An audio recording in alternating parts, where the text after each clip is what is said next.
Yo, it's JJ Beatz breaking down Click on My Fingers by Clavish. I've orchestrated drills just with a click of my fingers.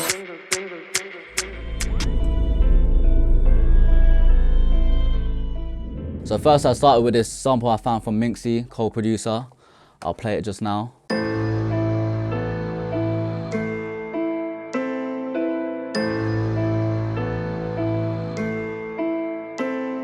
As you can tell, it's a bit slower than the actual song, but I heard it and I was like, this is cool, but I need to speed it up. So I sped it up to like 143 to where it sounds like this.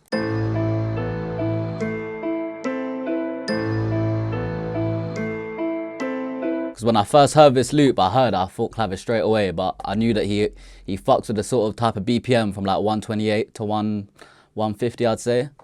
So I sped it up to like around that and then got the bounce from there. When you're making beats for a specific artist, look at what BPMs they use like usually and try work off that, because sometimes an artist won't use a beat because it's like too fast or too slow or whatever. So that's one thing to bear in mind. And so then I split out the loop just for this piano. And then he added a bass in the loop, which I thought was cold to keep in, at least for the intro.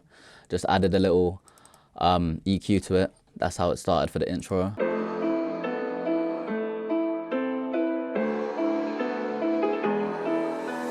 I started up a YouTube channel. I was posting consistently, basically, like most days, just Clavish type beats really. And luckily, my man shouted me in it. He was obviously locked into the channel because, yeah, he asked for that beat to be taken down. So I asked for the beat to be taken down, and then a couple months later, I got the call saying they were gonna drop it. So yeah, the rest was history really. And then in the next section, we got the bells that Minxie added as well.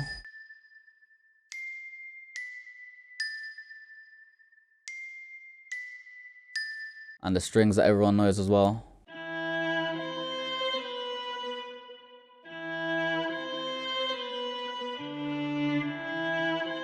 Which all together sounds like this.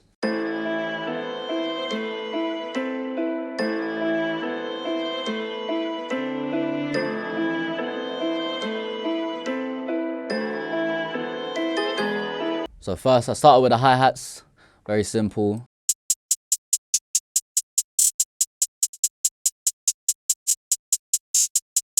As you see, I added a little Effectrix, which is a little plugin that you can use to sort of like add sort of different effects to sounds and instruments. Then I moved on just to the snare.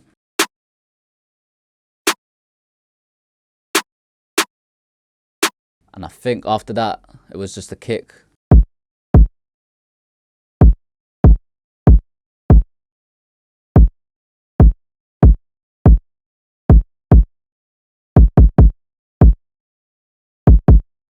And after that, just added the bass into it, just to finish off the basic part, like pattern of the drums.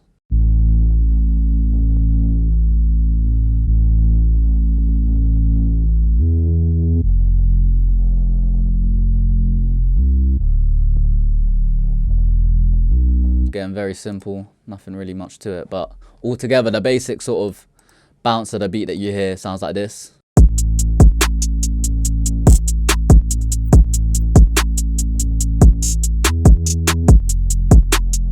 And then I just added a snare, open hat and another hi-hat just to layer it all together.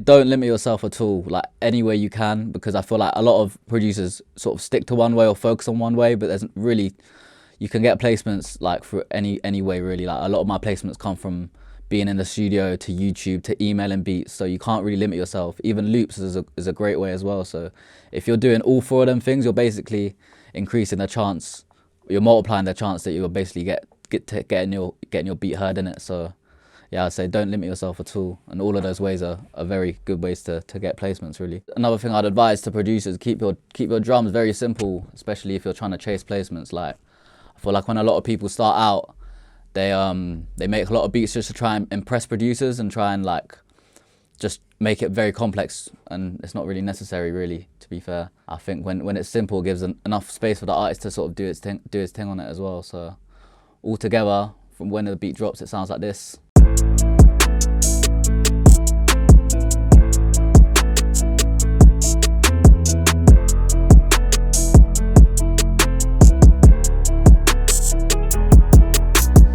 As you can see, I've added sort of unique kick patterns as well throughout the beat, just to keep it a bit more interesting, and sort of like arrange the beat how I want it as well. And that's how I made the beat for Clavish, Click on My Fingers. I was making a snap, crash chatting about wettings, now I gotta mute that.